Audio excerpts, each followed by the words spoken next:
দ্রৌপদী মুর্মু আজ নতুন দিল্লির দ্বারকায় যশোভূমি কনভেনশন সেন্টারে দুদিনের এক সম্মেলনের উদ্বোধন করবেন। লোকসভা নির্বাচনের প্রথম দফার প্রচারাভিযান এখন তুঙ্গে। প্রবীণ বিজেপি নেতা প্রধানমন্ত্রী নরেন্দ্র মোদী আজ চেন্নাইয়ে দুটি এবং ভেলোরে একটি জনসভায় যোগ দেবেন। স্বরাষ্ট্রমন্ত্রী অমিত শাহ আজ পশ্চিমবঙ্গ আসছেন। সংযুক্ত আরব আমিরশাহী এবং উপসাগরীয় এলাকায় আজ ঈদ উল ফিতর পালন করা হচ্ছে। ছত্তিশগড়ে এক পথ দুর্ঘটনায় 3 মহিলা সহ 12 জনের মৃত্যু হয়েছে, আহত আরো 15 জন। ঈশ্বর কণার অন্যতম আবিষ্কারক নোবেলজয়ী ব্রিটিশ পদার্থবিদ পিটার হিগস প্রয়াত। আইপিএল ক্রিকেটে সানরাইজার্স হায়দ্রাবাদ এক উত্তেজনাপূর্ণ ম্যাচে 2 রানে পাঞ্জাব কিংসকে হারিয়ে দিয়েছে। আসছে বিস্তারিত খবরে। বিশ্ব হোমিওপ্যাথিক দিবসে রাষ্ট্রপতি দ্রৌপদী মুর্মু আজ নতুন দিল্লির দ্বারকায় যশোভূমি কনভেনশন সেন্টারে দুদিনের এক সম্মেলনের উদ্বোধন করবেন। আয়ুষ মন্ত্রকের আওতাধীন কেন্দ্রীয় হোমিওপ্যাথি গবেষণা পরিষদ CCRH আয়োজিত এই সম্মেলনের থিম হল এম্পাওয়ারিং রিসার্চ এনহ্যান্সিং প্রফিসিয়েন্সি, অর্থাৎ গবেষণার পরিধি আরও বাড়িয়ে দক্ষতা বৃদ্ধি করা। এর উদ্দেশ্য হল হোমিওপ্যাথি গবেষণার জন্য অত্যাধুনিক প্রযুক্তিকে কাজে লাগিয়ে সামগ্রিক স্বাস্থ্য ও সুস্থতা সুনিশ্চিত করা। সম্মেলনের অঙ্গ হিসেবে হোমিওপ্যাথিক চিকিৎসা ও ওষুধ নিয়ে আলাপ আলোচনার পাশাপাশি কয়েকটি বইও প্রকাশ করা হবে। আয়ুষ মন্ত্রকের সচিব বৈদ্য রাজেশ কোটেচা, CCHR এর মহানির্দেশক ডক্টর সুভাষ কৌশিক, জাতীয় হোমিওপ্যাথি কমিশনের চেয়ারম্যান ডক্টর অনিল খুরানা এবং হোমিওপ্যাথিতে পদ্ম পুরস্কার বিজেতারা সম্মেলনে অংশগ্রহণ করবেন। লোকসভা নির্বাচনের প্রথম দফার জন্য প্রচারাভিযান এখন তুঙ্গে। প্রবীণ বিজেপি নেতা প্রধানমন্ত্রী নরেন্দ্র মোদী আজ চেন্নাইয়ে দুটি এবং ভেলোরে একটি জনসভায় যোগ দেবেন। তারপর তিনি কোয়েম্বাটুরের কাছে মেট্রোপালায়ামের নীলগিরি কেন্দ্রে দলীয় প্রার্থী সমর্থনে জনসভা করবেন। দুদিনের সফরে গত সন্ধ্যায় প্রধানমন্ত্রী তামিলনাড়ু পৌঁছন। সেখানে চেন্নাইতে দক্ষিণ ও মধ্য চেন্নাইয়ের অন্তর্ভুক্ত এলাকাগুলিতে একটি রোড শো করেন। পানাগাল পার্ক থেকে এলডামা রোড পর্যন্ত প্রায় 2 কিলোমিটার এলাকায় রোড শো করেন তিনি। ডিএমকে নেতা রাজ্যের মুখ্যমন্ত্রী MK স্ট্যালিন গতকাল মাদুরাইতে IMDI জোট প্রার্থীদের সমর্থনে প্রচার চালান। তামিলনাড়ুর 39টি লোকসভা আসনে ভোট গ্রহণ আগামী 19 এপ্রিল। এর আগে প্রধানমন্ত্রী গতকাল সকালে উত্তরপ্রদেশের পিলভিতে এবং অপরাহ্নে মধ্যপ্রদেশের বালাঘাটে দুটি জনসভায় যোগ দেন। আজ সন্ধ্যায় প্রধানমন্ত্রী মহারাষ্ট্রের নাগপুর জেলার রাপটেক ব্লকের কানহানে মহাইউত প্রার্থীদের সমর্থনে প্রচার করবেন। শিবসেনার সিন্ডে গোষ্ঠীর প্রার্থী রাজু পারভে এই প্রথম রামটেক লোকসভা আসনে প্রতিদ্বন্দ্বিতা করছেন। অন্যদিকে প্রবীণ বিজেপি নেতা কেন্দ্রীয় মন্ত্রী নীতিন গডকরি তৃতীয়বারের জন্য নাগপুর লোকসভা কেন্দ্র থেকে প্রার্থী হয়েছেন। রামটেকে কংগ্রেস প্রার্থী করেছে শ্যাম বারভেকে। প্রকাশ আম্বেদকরের নেতৃত্বাধীন বঞ্চিত বহুজন আগারী কংগ্রেস প্রার্থীকে সমর্থনের কথা ঘোষণা করেছে। নাগপুরেও তারা কংগ্রেস প্রার্থী বিধায়ক বিকাশ ঠাকরেকে সমর্থনের কথা জানিয়েছে। এদিকে বহুজন সমাজ পার্টির প্রধান মায়াবতী আগামীকাল উত্তর নাগপুরের ইন্দোরায় এক জনসভায় ভাষণ দেবেন। নাগপুরে বিএসপির যোগেশ লাঞ্জেওয়ার এবং রামটেকে সন্দীপ মেশরামকে প্রার্থী করা হয়েছে। এই দুটি কেন্দ্র সহ পূর্ব বিদর্ভের 5টি লোকসভা আসনে ভোট নেওয়া হবে এ মাসের 19 তারিখ। লোকসভা নির্বাচনে দলীয় প্রার্থীর হয়ে পশ্চিমবঙ্গে প্রচারে আসছেন বর্ষিয়ান বিজেপি নেতা ও স্বরাষ্ট্রমন্ত্রী অমিত শাহ। দলীয় সূত্রে জানা গেছে তিনি দক্ষিণ দিনাজপুরের বালুরঘাটে লোকসভা কেন্দ্রের দলীয় প্রার্থী ও দলের এ রাজ্যের সভাপতি সুকান্ত মজুমদারের হয়ে জনসভা করবেন। দুপুরে দৌলতপুরের এই জনসভার পর তিনি বিহারের উদ্দেশ্যে রওনা হবেন। অসমে লোকসভা নির্বাচনে আরো বেশি সংখ্যক ভোটদাতা যাতে তাদের গণতান্ত্রিক অধিকার প্রয়োগে এগিয়ে আসেন তা সুনিশ্চিত করতে রাজ্য জুড়ে 40 লক্ষ মহিলা আজ শপথ গ্রহণ করবেন। মুখ্য নির্বাচনী আধিকারিকের দপ্তরের পক্ষ থেকে গত সন্ধ্যায় আকাশবাণীতে এক টক শোয়ে একথা জানানো হয়। এই মহিলারা সুষ্ঠু ও ন্যায়সম্মত ভোট গ্রহণের পক্ষেও প্রচার চালাবেন। আকাশবাণীর সংবাদদাতা জানাচ্ছেন, নির্বাচনের আগে অসমের বিভিন্ন জায়গায় তল্লাশি চালিয়ে 127 কোটি টাকার নগদ ও অন্যান্য সামগ্রী উদ্ধার হয়েছে। বাজেয়াপ্ত করা হয়েছে বেশ কিছু মদও। যে কোনো রকম বেআইনি কার্যকলাপ রোধে রাজ্য জুড়ে ফ্লাইং স্কোয়াড ও বিশেষ নজরদারি দল গঠন করা হয়েছে।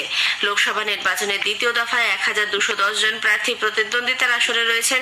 13টি রাজ্য ও কেন্দ্রশাসিত অঞ্চলের 88টি লোকসভা আসনে এই দফায় ভোট নেওয়া হবে 26 এপ্রিল। ন্যাশনাল টেস্টিং এজেন্সি জানিয়েছে, আসন্ন লোকসভা নির্বাচনে ভোট দিতে গিয়ে ছাত্রছাত্রীদের আঙুলে কালি থাকলেও তাদের পরীক্ষা হলে প্রবেশে কোনো অসুবিধা হবে না। সোশ্যাল মিডিয়ায় এ সংক্রান্ত যে খবর প্রচারিত হচ্ছে তা সম্পূর্ণ ভিত্তিহীন বলে আখ্যা দিয়েছে NTA। তারা পরিষ্কার জানিয়েছে, ভুয়ো খবরের দিকে কান না দিয়ে ছাত্রছাত্রীরা নিজেদের পরীক্ষা সংক্রান্ত ব্যাপারেই মনোনিবেশ করুক। এনফোর্সমেন্ট নির্দেশালয় ED পাঞ্জাব ও মহারাষ্ট্র সমবায় ব্যাংক জালিয়াতির ঘটনায় 1807 একর জমি মামলার সঙ্গে যুক্ত করেছে। এই জমি জমির মূল্য প্রায় 52 কোটি টাকা।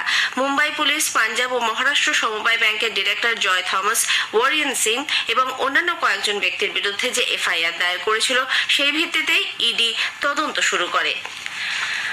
আবগারি দুর্নীতি মামলায় ইডির গ্রেপ্তারিকে চ্যালেঞ্জ করে দিল্লির মুখ্যমন্ত্রী অরবিন্দ কেজরিওয়াল দিল্লি হাইকোর্টে যে আবেদন জানিয়েছিলেন আদালত তা খারিজ করে দিয়েছে। বিচারপতি স্বর্ণকান্ত শর্মা গতকাল কেজরিওয়ালের ইডি হেফাজতের নির্দেশ বাতিল না করে জানান, ইডির হাতে যথেষ্ট প্রমাণ রয়েছে, সাক্ষী রয়েছে, এমনকি আম আদমি পার্টির প্রার্থীও জানিয়েছেন কেজরিওয়াল গোয়া নির্বাচনে টাকা দিয়েছেন। অপরদিকে কেজরিওয়ালের আইনজীবী সাধারণ নির্বাচনের আগে এই গ্রেপ্তারিকে উদ্দেশ্য প্রণোদিত বলে দাবি করেন, তবে আদালত সেই আবেদনে সাড়া দেয়নি।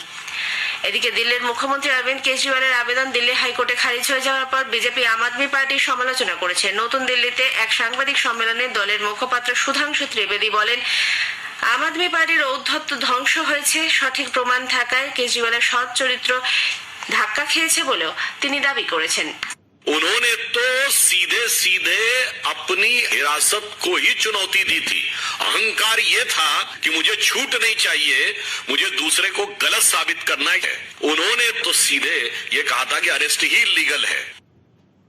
অপরদিকে আপ নেতা এবং দিল্লির মন্ত্রী সৌরভ ভারদ্বাজ বলেন, তার দল এর বিরুদ্ধে সুপ্রিম কোর্টে আবেদন জানাবে। দলের নেতা সঞ্জয় সিং একে বিজেপি চক্রান্ত বলে অভিহিত করেছেন। गहरी साजिश के तहत ये मामला बनाया गया है और इस मामले के पीछे किसी घोटाले की जांच का मकसद नहीं है। अरविंद केजरीवाल को गिराने और खत्म करने का मकसद है। पंजाब की चुनी हुई सरकार को गिराने और खत्म करने का मकसद है।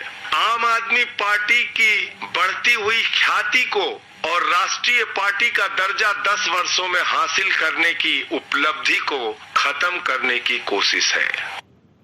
অরুণাচল প্রদেশের বিভিন্ন অংশে চীনা নামকরণে তীব্র প্রতিক্রিয়া ব্যক্ত করে প্রতিরক্ষা মন্ত্রী রাজনাথ সিং বলেছেন, ভারত যদি চীনের ক্ষেত্রে একই কাজ করে তাহলে সেই জায়গাগুলি কি ভারতের এলাকা বলে বিবেচিত হবে?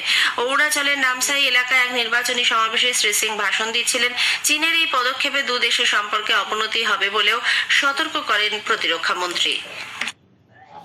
कुछ स्टेट्स के हम नाम बदल दें तो क्या नाम बदल देने से चाइना की वही स्टेट्स हमारे हो जाएंगे? इस गफलत में चाइना को नहीं रहना चाहिए। मैं मानता हूं ऐसी हरकतों से भारत और चीन के बीच के रिश्ते खराब होंगे। जिंदगी में दोस्त बदल जाते हैं लेकिन पड़ोसी नहीं बदलते। भारत की जो सोच है, हम सारे पड़ोसियों के साथ अपने अच्छे रिश्ते बनाकर रखना चाहते हैं, मधुर रिश्ते बनाकर रखना चाहते हैं। এই খবর আপনারা শুনছেন আকাশবাণী থেকে। সংযুক্ত আরব আমিরশাহী এবং আরব ও উপসাগরীয় অন্য দেশগুলিতে আজ ঈদ উল ফিতর পালন করা হচ্ছে। সোমবার ঈদের চাঁদ দেখা না যাওয়ায় গত সন্ধ্যায় আনুষ্ঠানিকভাবে আজ ঈদ পালনের কথা ঘোষণা করা হয়। পবিত্র রমজান মাস শেষে কয়েক লক্ষ মুসলিম ধর্মাবলম্বী খুশির এই ঈদে সামিল হবেন। উল্লেখ্য, সংযুক্ত আরব আমিরশাহী সরকার ইতিমধ্যে ঈদ উপলক্ষে 9 দিনের ছুটি ঘোষণা করেছে। 8ই এপ্রিল থেকে ওই ছুটি শুরু হয়েছে, চলবে 14ই এপ্রিল পর্যন্ত। দুবাইতে ঈদ উপলক্ষে বিশেষ আতশবাজি প্রদর্শনীরও আয়োজন করা হয়েছে। বাণিজ্য ও প্রযুক্তি পর্ষদের অধীনে বৈদ্যুতিক যানবাহনগুলির ব্যাটারির পুনর্ব্যবহার সংক্রান্ত স্টার্টআপ সহযোগিতাকে উৎসাহ দিতে ভারত ইউরোপীয় ইউনিয়ন একটি এক্সপ্রেশন অফ ইন্টারেস্ট বা ইউআই এর সূচনা করেছে। ছত্তিশগড়ে এক পথ দুর্ঘটনায় 3 মহিলা সহ 12 জনের মৃত্যু হয়েছে, আহত আরো 15 জন। জানা গেছে, দুর্গ জেলার কুমহারি এলাকাস্থিত একটি ডিস্টিলারি কোম্পানির কর্মীরা বাসে করে ফেরার সময় এই দুর্ঘটনা ঘটে। ঈশ্বর কণার অন্যতম আবিষ্কারক নোবেলজয়ী ব্রিটিশ পদার্থবিদ পিটার হিগস প্রয়াত। তার বয়স হয়েছিল 94 বছর। ব্রিটেনের এডিনবরা বিশ্ববিদ্যালয়ের পক্ষ থেকে তার মৃত্যুর কথা জানানো হয়। উল্লেখ্য, পিটার হিগস অধ্যাপক সত্যেন বোসের সঙ্গে যৌথভাবে এই কণার অস্তিত্বের কথা বলেছিলেন। 50 বছর পর লার্জ হেড্রন কোলাইডারের পরীক্ষায় এই কণার অস্তিত্ব প্রমাণিত হয়েছে। আইপিএল ক্রিকেটে সানরাইজার্স হায়দ্রাবাদে এক উত্তেজনাপূর্ণ ম্যাচে 2 রানে পাঞ্জাব কিংসকে হারিয়ে দিয়েছে। পাঞ্জাবের মুলানপুরের মহারাজা যাদবেন্দ্র সিং আন্তর্জাতিক ক্রিকেট স্টেডিয়ামে গত সন্ধ্যায় পাঞ্জাব টসে জিতে সানরাইজার্সকে প্রথমে ব্যাট করতে পাঠায়। নির্ধারিত 20 ওভারে তারা 9 উইকেটে 182 রান তোলে। জবাবে ব্যাট করতে নেমে পাঞ্জাব কিংস 20 ওভারে 6 উইকেটে 180 রান তুলতে সমর্থ হয়। এদিকে আইপিএল ক্রিকেটে আজ রাজস্থান রয়্যালস গুজরাট টাইটান্সের বিরুদ্ধে খেলবে। জয়পুরের সবাই মানসিং স্টেডিয়ামে খেলা শুরু হবে সন্ধ্যে 7:30টায়। টুর্নামেন্টে এখনো অপরাজিত রাজস্থান। শেষ করার আগে খবরের বিশেষ কিছু অংশ আরো একবার। বিশ্ব হোমিওপ্যাথিক দিবসে রাষ্ট্রপতি দ্রৌপদী মুর্মু আজ নতুন দিল্লির দ্বারকায় যশোভূমি কনভেনশন সেন্টারে 2 দিনের এক সম্মেলনের উদ্বোধন করবেন। লোকসভা নির্বাচনের প্রথম দফার জন্য প্রচারাভিযান তুঙ্গে। প্রধানমন্ত্রী নরেন্দ্র মোদী আজ চেন্নাইয়ে 2টি এবং ভেলোরে একটি জনসভায় যোগ দেবেন। স্বরাষ্ট্রমন্ত্রী অমিত শাহ আজ পশ্চিমবঙ্গ আসছেন। সংযুক্ত আরব আমিরশাহী এবং উপসাগরীয় এলাকায় আজ ঈদ উল ফিতর পালন করা হচ্ছে। খবর শেষ হলো।